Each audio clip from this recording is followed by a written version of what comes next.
感谢您来到烽火照东南，喜欢别忘了点击订阅、转发、评论。礼崩乐坏日，群雄争霸时，江山轮流坐，弱者虎口食。送走刘宋的孽子，暂别萧家的凄凉。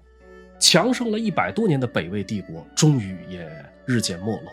借外甥上位的高照，狠心杀子的胡太后，贪财恋权的元叉刘腾，小人伪装真君子，毒妇假扮老好人。公元6世纪的北魏朝堂彻底沦为华夏大地的戏园子，你方唱罢我登场。然而此时喧嚣的洛阳还不知道，很快一首豪情万丈的敕勒歌即将响彻北魏，而伴随这首豪放民歌一同前来的，还有一位撬动历史车轮的枭雄高欢。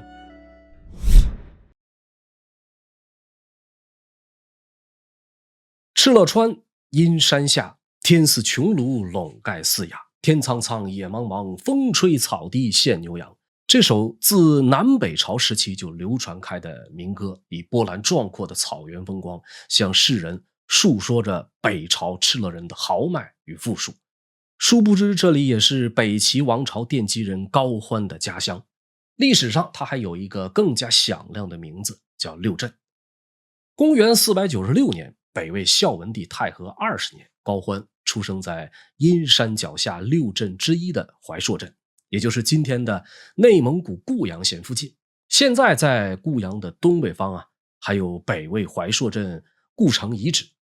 那么说到六镇，实际上是从北魏的道武帝拓跋圭开始，为了防患北方柔然侵扰，在多处险要之地治军设镇。到了太武帝一朝，如图所示，大致形成了一条东起燕山北路，西至阴山南路的边镇防线。这其中比较大的6个边镇，由西自东，分别为沃野、怀朔、武川、福明、柔玄、怀荒。对于北魏而言早期这是一条至关重要的战略防线，同时也曾是拓跋焘平定北方时的牧场和粮仓。那么那个时候的六镇，在鲜卑人眼中是荣誉与富饶的代名词。被派往这里戍边统御的大多是亲贵勋臣，在北镇驻防可以免除徭役，重视军功的选官机制，让当时的鲜卑子弟将这里视为升迁致富的仕途宝地。八国良家，国之肺腑，就是六镇军民在北魏百姓心中最初的形象。因此汉人的中原，鲜卑的六镇，这个说法一点不为过。那么这么好的一个地方，后来是怎么没落的呢？有大致这么3个方面可以视作关键。第一，流放罪犯。很多人认为都是因为孝文帝迁都，直接导致后来的六镇叛乱。那么叛乱也好，起义也罢，如果我们把时间线再往前捋一捋，会发现早在文成帝的时候，朝廷开始将罪犯发配边镇戍边，六镇兵民就已经不再那么受待见了。从前呢，为了抵御柔然，即便是普通士兵，也是以鲜卑和中原大族子弟为主。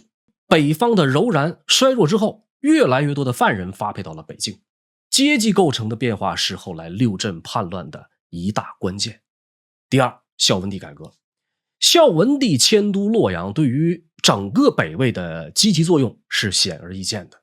而与此同时，步子迈得太大，同样令孝文帝饱受诟病。当时越来越多有钱有权的人们随之南迁，使得以北镇为首的北方边境远离政治中心，镇民们的社会地位直线下降。强宗子弟、高门子弟、国之肺腑，在孝文帝迁都洛阳之后被当作弃儿，社会地位低，变成低下阶级的俘户。孝文帝的顾前不顾后是没办法忽视的另一大关键。第三，边将腐败，朝廷不懂怀柔。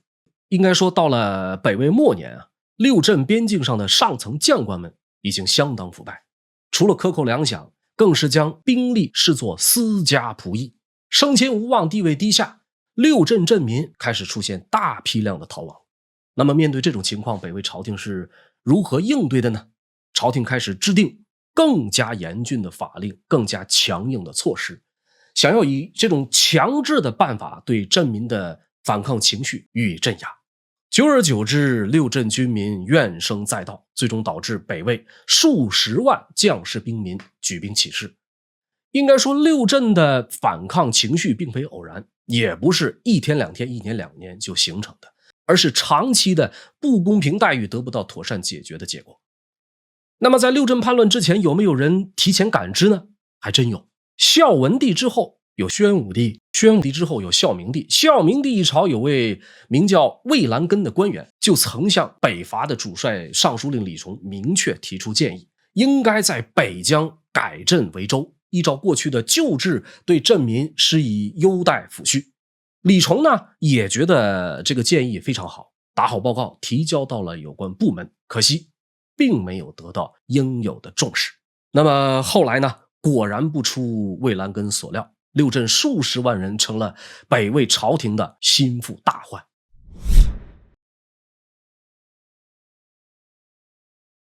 咱们接着说回高欢。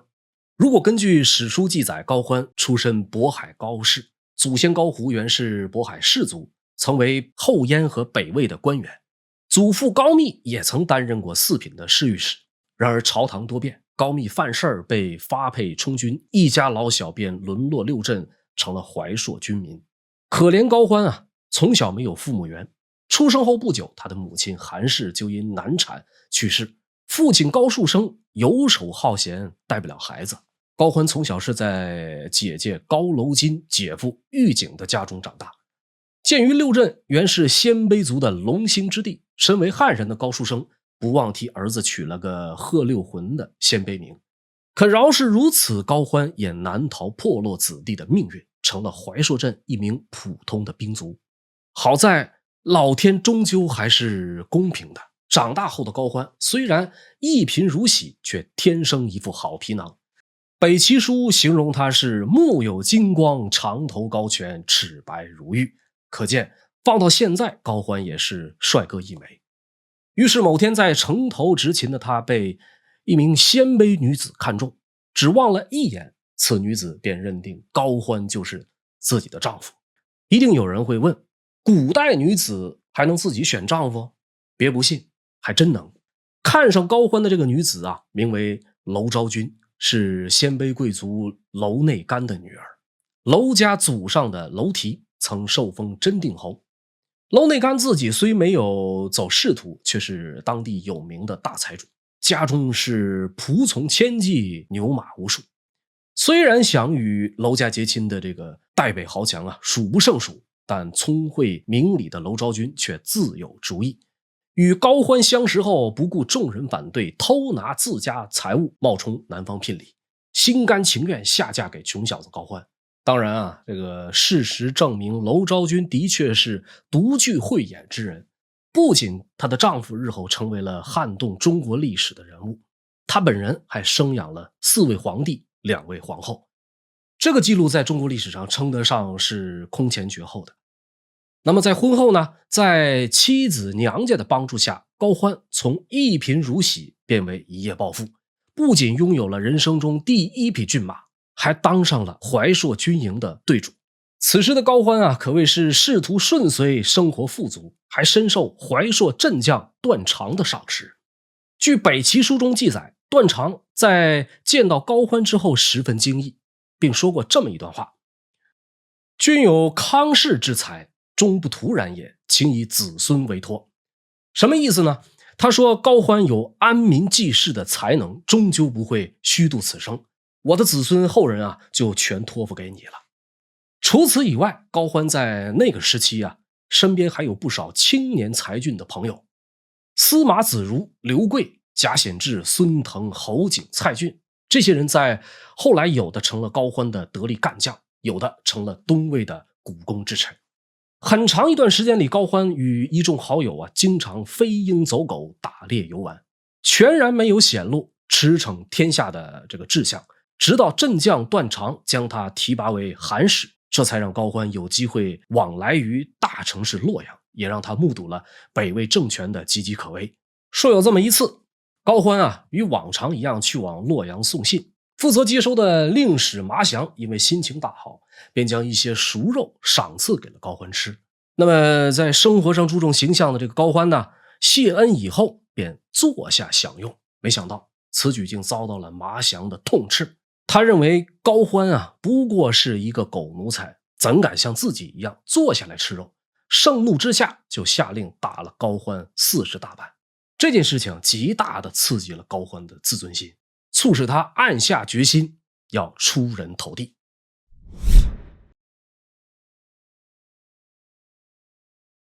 公元519年，北魏神龟2年，受人欺凌的小信差高欢在洛阳目睹了一起打砸抢烧的恶性暴力事件。这个事情的起因呢，是北魏的征西将军张仪之子张仲瑜针对大量武夫跻身士族的这个现象上表朝廷。他提议权别选阁，将武夫剔除士族。这项建议意味着什么呢？一旦将武将逐出清品之列，就意味着日后将士们的战功再显赫，武将的出身也让他们当不上大官。这个消息一出，让北魏朝堂是一片哗然。鲜卑人以武力打下如今的江山，即便是孝文帝重定门阀制度，都没敢以法律手段排挤武人。很快这件事儿激起1000多名羽林军、虎贲军的哗变。这些人先是大闹了尚书省，之后顺势闯到张仪的家中，将年近60并且已经中风瘫痪在床的张仪拖出来痛打了一顿，把出逃折返救父的张家长子张使君先围殴后放火，让其活活烧死。事后除了受伤逃走的张仲瑜活了下来，张家老小总共近100人遇难。被打得半死的张仪只苟活了2天，也一命呜呼到地府去报道去了。那么一时之间，北魏京都大为震惊，朝廷命官一品大员被朝廷的禁军肆意屠戮。不少人以为如此恶性事件势必会遭来朝廷的打压，可惜这些人都想错了。掌权的迂父胡太后担心引起更大的祸乱，只把领头8个所谓的祸首捉拿并处死，剩下的概不追究。这让当时只有23、24岁的高欢看清了北魏朝廷的腐朽与无能。他回到怀朔之后呢，散尽家财，广结义士豪侠。家人问他怎么了，他就把在洛阳的所见所闻如实相告，并直接说钱财乃身外之物，留着恐怕也守不了多久了。事实证明高欢的判断十分正确，北魏朝堂很快就乱成了一锅粥。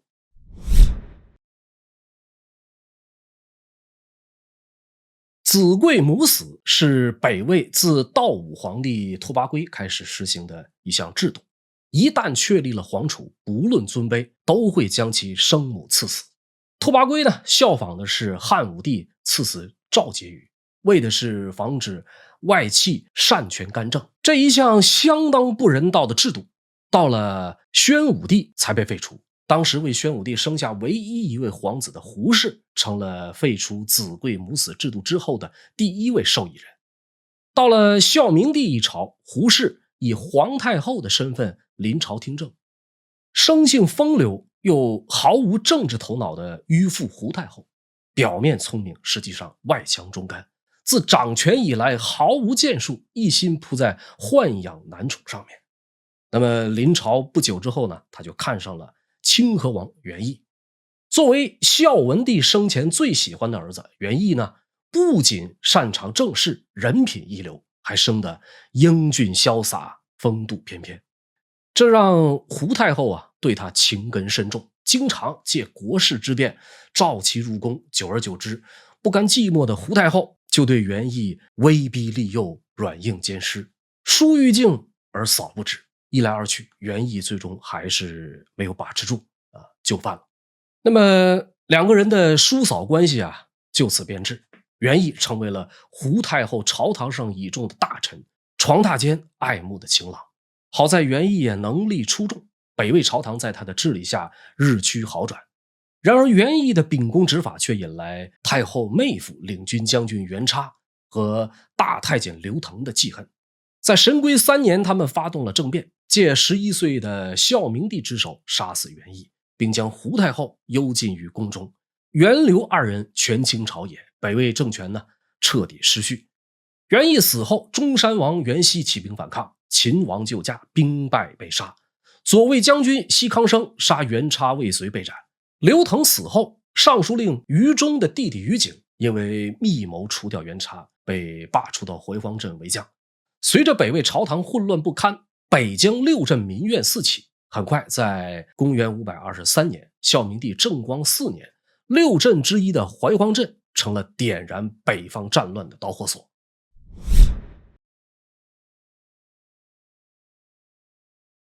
南北朝时期柔然对于北魏而言一直存在着或多或少的威胁。那么到了孝明帝一朝，一位名叫阿那圭的柔然首领，因为在大漠无法容身，厚着脸皮来投北魏。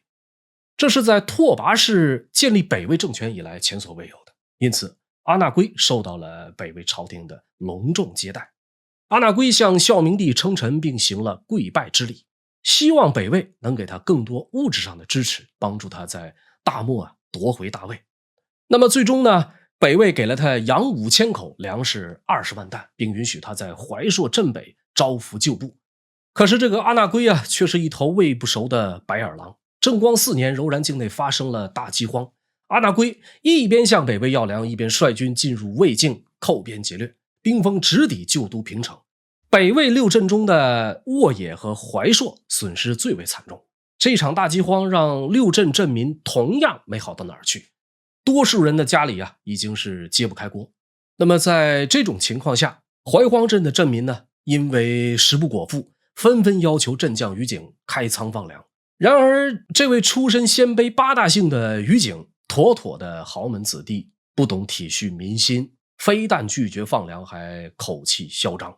这使得怀荒百姓怒不可遏，激怒之下聚众闯入于景家，将于景及其妻子捆绑关押，扒光所有衣服，让于景穿上动物皮毛，让其妻子穿上破旧的红袄，以示羞辱。随后呢，将他们夫妻2人就斩杀了。怀荒镇民的举动对于六镇民众而言就像一支兴奋剂，六镇各地英豪纷纷起兵响应，先后崭露头角。公元524年正光5年3月，沃野镇边民破六韩八陵，杀死镇将，在沃野自立为王，改年号真王。同年4月，高平镇镇民贺连恩推举敕勒酋长胡琛上位，自封高平王。秦州有镇民莫哲念生自称天子，治理百官。瀛州反了成民救德兴。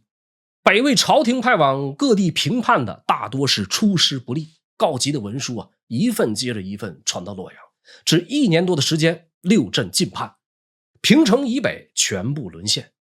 群雄逐鹿北疆的同时，洛阳的孝明帝和胡太后母子联手除掉了把持朝政的袁叉。胡太后再度临朝把持朝政，眼见山河破碎，烽烟四起，已经16岁的孝明帝心急如焚。就在这个时间段，又一位人物粉墨登场。自打北镇乱起，秀容川的契胡酋长尔朱荣看到了建功立业的机会，于是召集部民，自己出资组建了一支4000人的军队。而这支军队呢，最终成为了可以左右北魏国运的武装力量。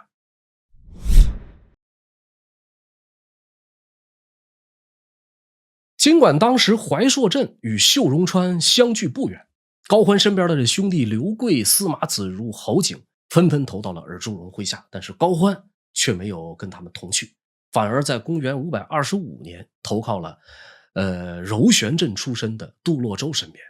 当初破六韩领着20万六镇军民对抗朝廷，北魏朝廷为了平乱不惜与柔然联手，两面夹击，才打败了破六韩，致使近20万六镇军民成为流民，被无知的胡太后分派到既定营3个汉人州生活。这使得鲜卑人与汉人之间的冲突不断，很快分散在河北3州的六镇降兵再度起事，主要集中于杜洛州、鲜于修理2股武装力量。那么沧海横流，方显英雄本色用这句话去形容当时的北魏是再合适不过了。各地的造反派犹如今天的黑帮电影，反对政权的同时也不能少了窝里斗。最典型的就是鲜于修理所在的队伍。这支六镇叛军先是跟着鲜于修理，后因险于修理被部下所杀，叛军的领导权最终落在了怀朔人葛荣手里。后来在敌对势力胡太后的帮助下，葛荣小队迅速成长为几十万人组建的大军，在河北地区呢是横扫千军，朝廷只能看着干瞪眼。高欢之所以没跟兄弟们走，正是看到了自己的老乡葛荣的发迹史，想在杜洛州这边模仿一遍。可惜啊，这个高欢高看了自己，低估了敌人，他的计划还没有实施，便被人给举报了。那么情急之下，高欢只能拖家带口，拉上兄弟段荣、蔡俊、狱警等人逃命。当时的高欢家里只剩一匹良驹，妻子娄昭君携儿带女骑在一头牛上，但是这个牛的脚力终究比不上马，再加上他这个儿子高成啊，年仅5岁，屡次从牛背上跌落，拖慢逃跑速度。急红了眼的高欢弯弓搭箭就要射杀高成，幸亏段荣从旁劝阻，又折回去救起了高成，这才让这孩子逃过了一劫。经此一事，高欢投奔葛荣。可是在这里呢，他同样不快活。葛荣的大军啊，虽然战斗力拉满，却是一群目无军纪的乌合之众，想要在这里出人头地，几乎比登天还难。迷茫之际，已经30岁的高欢只能回头去找尔朱荣。俗话讲啊，近班穷3天，远班穷3年。高欢当时的状况就是如此。经过2次叛逃，高欢已经落魄，好像乞丐一样了。被好友刘贵引荐给尔朱荣的时候，尔朱荣看高欢衣衫敝旧，容颜憔悴，不免有些失望。想起刘贵极力举荐，于是找来一匹未被驯服的烈马，让高欢修剪鬃毛，以此试其胆识。高欢上前稍微看了一看，然后一言不发，捡起了马鬃。也不知道他用了什么办法，本来是狂躁不安的这匹马呢，见到高欢之后就乖乖的安静下来，任凭其修剪。剪完之后，高欢起身时对尔朱荣说了一句：“遇恶人亦如此马矣。”尔朱荣感到十分惊奇啊，随后屏退左右，向高欢问询他对当前局势的看法。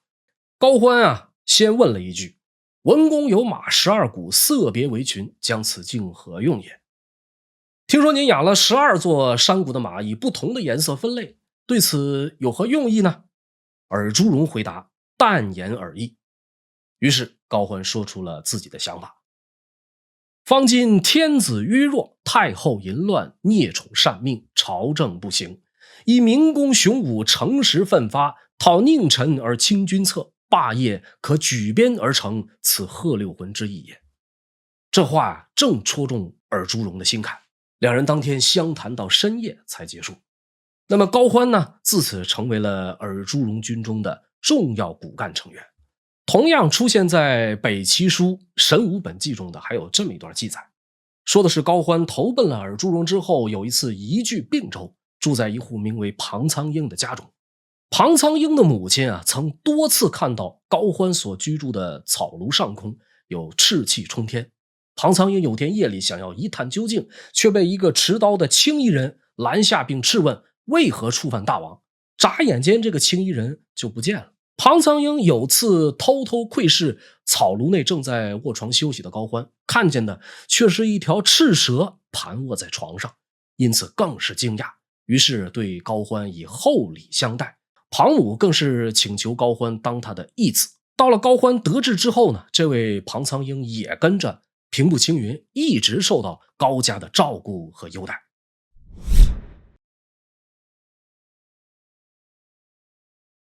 胡太后2次临朝之后可能是之前被元叉幽禁了太久，所以这次变本加厉，不仅不放权给自己的儿子孝明帝，而且越发放纵自己的私欲，不但不加避讳的找起了情人，而且还找了好几个。一个叫郑衍，官位是谏议大夫；一个叫李神鬼，是太尉李崇的儿子；还有2个人，一个叫徐和，一个叫杨华。胡太后的欲壑难填，导致儿子孝明帝极为反感，母子关系逼近决裂边缘。为了争夺朝廷话语权，胡太后先发制人，诛杀了孝明帝身边近臣，让他彻底沦为孤家寡人。为了反抗强势母亲，纡弱的孝明帝试图秘密接触尔朱荣，希望他能够发兵洛阳。尔朱荣的大军行至上党，孝明帝又发私诏让他先别来了。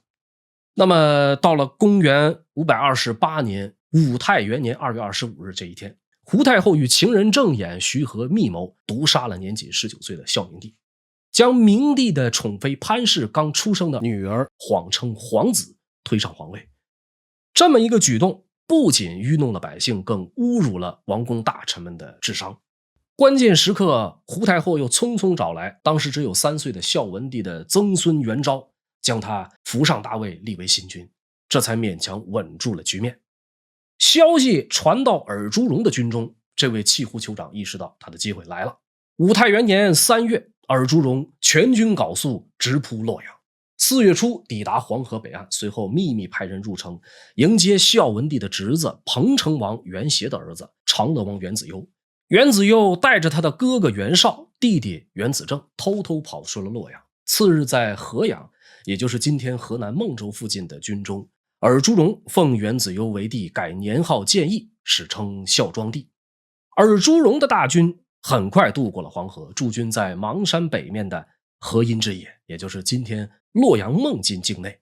这个时候的洛阳城已经乱作一团，兵临城下，让胡太后的2个情人郑俨和徐和脚底抹油，直接开溜。郑俨跑回了自己老家，徐和矫诏盗取御马，投奔了南梁。胡太后眼见大势已去，领着一众妃嫔剃光了头发，想要出家避祸。尔朱荣是兵不血刃，轻松取得了洛阳的控制权。这种突如其来的胜利啊，让契胡酋长尔朱荣自信心爆棚，并很快迷失了方向。先是把已经落发为尼的胡太后抓来，连同那个只有3岁的幼主元昭一起沉入黄河。随后尔朱荣又把洛阳的百官召集到军中，以祭天的名义，将以丞相高阳王元雍、司空元清为首的1300多人全部驱赶到黄河岸边，先以契胡铁骑将百官团团围住，然后飞矢交加，马蹄践踏，屠戮殆尽。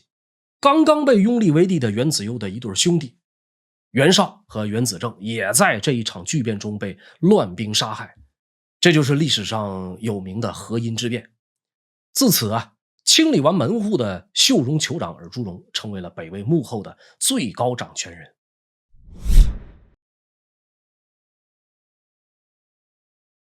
自从成为北魏实际的掌权人，尔朱荣的气焰更盛，几次3番挑战孝庄帝的底线，这让年轻气盛的孝庄帝对他恨之入骨，每天都想除之而后快。终于有这么一天，孝庄帝伙同城阳王元辉设局，说皇后产子，担心女儿安危的尔朱荣不疑有他，带着元天穆14岁的大儿子尔朱菩提直接入宫觐见。可是他连椅子都没坐热，女婿孝庄帝便显露杀机，一举将尔朱荣等30多人斩杀于宫中。尔朱荣时年38岁。当然孝庄帝万万没想到，送走跋扈的尔朱荣，北魏却迎来了真正的末世。尔朱荣死后，孝庄帝元子攸曾想以既往不咎的策略消弭叛乱，虽然此举收买了部分尔朱荣的亲信，但却并没能打动尔朱家族。尔朱度律、尔朱天光、尔朱兆先后找元子攸报仇，最终朝中无将的孝庄帝于公元530年12月被尔朱兆抓获，同年在晋阳3吉寺被人勒死。当时只有24岁的孝庄帝元子攸在临死前向佛像虔诚地跪拜，并许愿来世再也不要托生在帝王之家。那么此时的高欢身在何处呢？论审时度势，高欢属第2，没人能是第1。尔朱荣死后，孝庄帝料定尔朱氏必反，所以曾下诏令河西的叛帅河窦灵不藩攻打尔朱氏的大本营秀容川。那么尔朱兆直捣洛阳之后，便赶往秀容迎战，没想到这一仗啊，尔朱兆竟然大败，无奈之下只能向高欢求援。高欢一边答应下来，一边缓缓进兵。等到尔朱兆与河窦灵不藩双双疲弊，才率军在乐平，也就是今天的山西晋中大破河窦灵不藩。随后高欢、尔朱兆一鼓作气，在石鼓山将河窦灵不藩斩杀。大胜而归的尔朱兆将高欢引为知己，连庆功宴都是从中午喝到了晚上。酒过三巡，菜过五味，尔朱兆开始对他大吐苦水，说这个葛荣剩下的六镇余党气焰嚣张，不好管理。这20万降户到现在已经大大小小造反了26次了，是杀也不是，留也不是，很是头痛。这个消息可把一旁的高欢高兴坏了。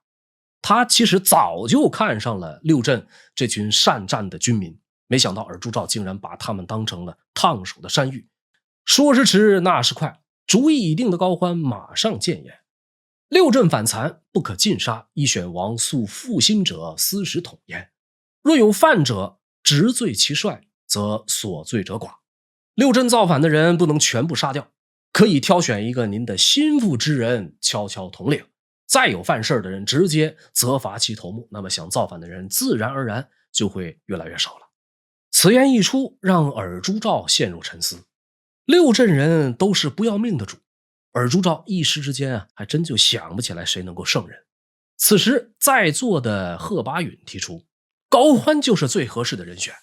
为了防止尔朱兆生疑，不等贺拔允把话讲完，高欢就一拳挥出，打掉了对方一颗牙齿，怒斥贺拔允：生平天柱时，奴被服处分如鹰犬，今日天下安置在王，而阿居尼敢诬下往上，请杀之。天柱在世时，这里的天柱指的就是尔朱荣。说天柱在世的时候，我们全都老老实实像鹰犬一样听使唤，而今天柱不在了，安排全在大王。贺拔允胆敢诬下欺上，我请求大王杀了他。这明明是逢场作戏，不过尔朱兆他就真吃这一套，当即像顿悟了一般，直接将10几万的六镇军指挥权拱手送给了高欢。第二天早上，尔朱兆还在熟睡之际，高欢已经官宣自己受命统领六镇降户。六镇军本来就受到尔朱契胡的百般欺凌，降户中又有很多人与怀朔出身的高欢早就相识，所以一听说高欢接管的消息，纷纷离开尔朱兆来投高欢。人来的差不多了，高欢随即以连年霜旱，降户们觉黄鼠而食之，个个面无骨色为由，请命赶赴山东就食，等到解决基本温饱之后随时听从调遣。尔朱兆稀里糊涂的就答应了。他的长史慕容绍宗却提出了反对意见，说现在天下大乱，人怀异忘，更何况高公雄略，手握重兵，将来必然无法控制。这么大一个后顾之忧，尔朱兆是怎么看待的呢？他对慕容绍宗说：香火重视，何足虑也？我跟高欢是哥们儿，有什么可担心的呢？慕容绍宗再次劝阻：亲兄弟尚尔难信，何论香火？现在这个世道，亲兄弟都能手足相残，何况你们只是临时起义的结拜之交这个时候周围有已经被高欢收买的人，说慕容绍宗和高欢早有过节，所以才会口出狂言。尔朱兆很生气，好嘛，你敢污蔑我兄弟，直接下令将这个慕容绍宗关了起来，并催促高欢大军尽快动身。得到消息的高欢立刻拔营启程。尔朱兆是个实在人，只可惜有勇无谋，生不逢时。实力大增之后的高欢东出壶关，进军河北，先后得到高乾、高昂以及李元忠的归附，很快就在河北取得了立足的基础。在这些有识之士的帮助下，他将渤海太守元朗推上皇位，与洛阳拥立元功的尔朱家分庭抗礼。我们现在看，高欢之所以能成为一代枭雄，不单单只靠阴谋和小伎俩，在用人和督战方面，他同样是天赋异禀。最著名的一战当属以少胜多的韩陵之战。公元532年的3月，一直窝里斗的尔朱家分别以尔朱兆、尔朱天光、尔朱杜律、尔朱仲远为首，集结20万大军讨伐高欢。得知消息的高欢不甘困守孤城，以大约3万精锐在邺城西南的韩陵迎战尔朱军。为了让将士们抱着必死决心一战到底，高欢将大量牛驴等牲畜用绳子捆到一起，堵死了部队身后的退路，将全部的兵力分为左中右3军，结成易于防守的圆形军阵。高昂、高岳分领左右军，高欢自领中军。两军对垒之后，尔朱兆纵马出阵，手指高欢说他背叛自己。高欢呢，不卑不亢地问道：本鲁立者，共辅王室，今地何在？大家本来都是同一条船上的，说好的共同辅佐王室，现如今皇帝哪儿去了？尔朱兆不甘在言语上落到下风，说道：永安皇帝冤杀天柱，我只不过是为了报仇罢了。高欢说：我曾亲耳听到天柱谋反的计划，当时你就站在门前，还说什么冤杀？再说君杀臣，有何仇可报？今天你我恩断义绝。双方随后展开决战，这场激战从早上的5、6点钟一直打到当天下午。高欢最终大获全胜。在团灭尔朱氏后，经过再三考虑，先在偏僻的乡间找回孝武文帝的孙子平阳王元修，再废除了尔朱氏拥立的节闵帝元恭，又命人准备好元朗的禅位诏书。于公元532年4月25日这一天，元修继承帝位，史称孝武帝。从此3度易主的高欢，终于从一个打杂的小兵变身成为手握兵权的北魏重臣。已经37岁的他，第一次品尝到了鸟瞰人世间的味道。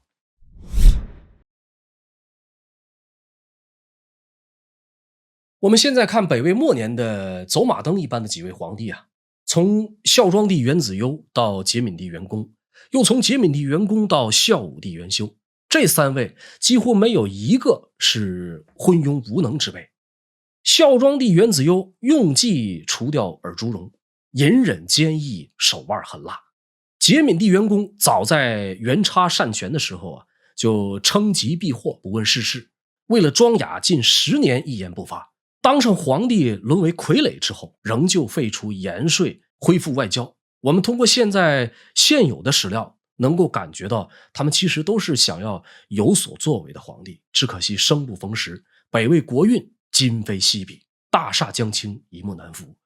而被高欢千方百计忽悠上位的孝武帝元修，也同样并非任人宰割的小卡拉密。就在高欢忙于追杀尔朱家最后余孽尔朱兆的时候，刚刚登基的元修就显露出他对权力的欲望以及狠辣的手腕。为了防止本家有人篡权，元修先后毒杀了前任节闵帝元恭、安定王元朗、长广王元业，以及因精神问题被高欢丢出候选名单的汝南王元悦。与此同时，他也早就将高欢视为第2个尔朱荣，上任不久就开始在朝臣当中招揽嫡系人马，用以在适当的时候制衡高欢。没过多久，雄踞关中的贺拔岳成了高欢的心病，一同起事的胡思春眼见高欢的崛起，也生出取代他的心思，转投到孝武帝的帐下，成为幕后军师。而孝武帝在与高欢的明争暗斗过程中，高欢在政治谋略上要明显更高一筹。何以见得呢？我们可以来看一下高乾之死，就能窥得一二。高乾这个人物也有写成高干的，咱们这里呢就以高乾为准。从信都起兵开始，高氏兄弟就一直是高欢最为得力的盟友。渤海高氏是当时大族，在整个冀州也是相当有影响力。高乾兄弟4人，他的3弟高昂更是个狠人。史书记载他龙眉豹颈，姿体雄毅，有万夫不挡之勇，以马硕无双、项羽在世的称号勇冠3军。这个年轻时候的高乾兄弟就相当的不省心。他们的父亲曾亲口说过，我这4个儿子都是凶狠之辈，我死之后还不知道能不能有人将我安葬。说有这么一天，高乾本人看中了柏林崔氏的一个姑娘，登门求婚，惨遭拒绝。结果高乾高昂直接上门把人绑架抢走。半路上，高昂对高乾说，兄长何不就此与其行夫妻之事？高乾听从了弟弟的意见，之后便把这个崔氏女带回家中。这是年轻时候的高乾。那么长大之后的高乾改过自新，轻财重义。史书记载其生性聪明，有悟性，英俊伟岸，有智略，声音仪容出众，进退举止都很文雅。早在孝庄帝诛杀了尔朱荣的时候高乾兄弟曾经来到洛阳求见，孝庄帝任命高乾为侍中、河北大使，命他回乡召集豪杰部曲，以此防备尔朱氏的反扑。那么到了临行之际啊，孝庄帝亲至河桥相送，高乾垂涕奉诏，高昂拔剑起舞，兄弟二人誓死相报。孝庄帝被尔朱兆杀了之后，高乾高昂全军缟素，声谈示众，瓷器激扬，涕泪交下，将士莫不哀愤，是要诛除尔朱氏，为孝庄帝报仇。讲到这里，我们也就不难理解为什么高欢东出壶关之后能与高氏兄弟一拍即合，双方共同的敌人都是尔朱氏，以此得以迅速结盟。但是在尔朱氏覆灭，孝武帝登位之后，双方的关系发生了一些微妙的变化。孝武帝极力拉拢高氏兄弟，高欢想要加强对河北大族的控制和整合。在这种情况下，高乾先是因为守孝解职侍中司空，后被孝武帝逼着结盟。这个时候啊，高欢玩了一手相当漂亮的借刀杀人。孝武帝得知了结盟后的高乾给高欢通风报信，于是下诏给高欢，指责这个高乾与自己私下有盟约，却反复无常。高欢把高乾写给自己的密信打包发给了孝武帝。此时的孝武帝呢，显露出了他在政治方面还差点火候的一面，当着使者的面大骂高乾背信弃义，随后下诏将文韬武略皆上品的高乾赐死。高乾的弟弟高昂拼死逃到晋阳，高欢与他抱头痛哭，然后说：天子枉害司空。高欢的这一手借刀杀人至少起到了3方面的作用，将高氏家族由盟友转为效忠的部下，给孝武帝安了个残害忠良的罪名，让河北大族更加坚定地站在了自己这一边。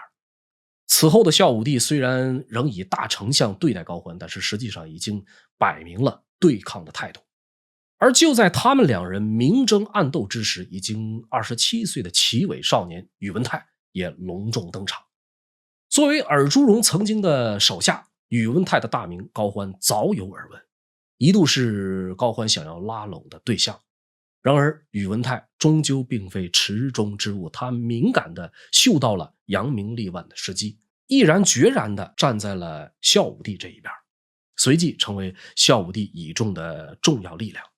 那么在贺拔岳死后，后起之秀宇文泰坐拥关陇，用最短的时间成了高欢最大的劲敌。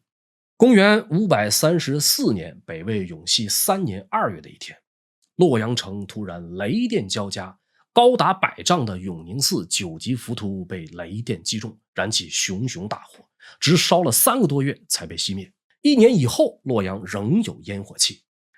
这场灾祸似乎也在预示着将有大事发生。不久之后，一心想要弄死高欢的孝武帝给高欢下了最后通牒：王若燕然居北，在此虽有100万之众，终无图彼之心。王若举其难止，纵无匹马之伦，犹豫奋空拳而争死。话已至此，孝武帝再无其他选择了，用联姻的方式讨好宇文泰，为自己预留栖身之所。5月18发生了荧惑逆行入斗的天象，民间开始传言荧惑入南斗，天子下殿走。时年7月，与孝武帝形同水火的高欢以高昂为先锋，从晋阳起兵南下。只是此时的孝武帝已经不是昔日的鲜卑战神拓跋焘，本就缺乏指挥经验的他竟临阵选择守势。随着陆续有将领倒戈投降，一日不到，孝武帝的手下大军已是一盘散沙。见此情景，孝武帝只好带着5000骑兵和几位本家王爷回撤。不想当天夜里，这群人也纷纷卷铺盖跑路了。走投无路的孝武帝元修忍饥挨饿，一路狂奔，终于在长安附近碰上了前来迎驾的赵贵等人。此后，孝武帝进驻长安，将雍州官署改为宫殿，万事已让宇文泰全权处理。纵使高欢连递40道奏章给他，孝武帝始终置之不理。不久之后，高欢失去耐心，只好召集文武百官重新议定新君。那么在公元534年10月初冬，孝文帝11岁的曾孙元善见被推上皇位，改年号天平，史称孝敬帝。时间走到这里中国北方同时出现了2个皇帝，国号都是大魏。后世为了区分称之为东魏和西魏。从此延续了148年，传了12位皇帝的北魏曲终人散，彻底分裂。高欢控制东魏，宇文泰控制西魏，再加上南面的萧梁，时隔数百年，中华大地再次出现了3足鼎立的局面。感谢您的收看，这里是烽火照东南，南北朝的故事仍在继续，敬请期待下期更精彩。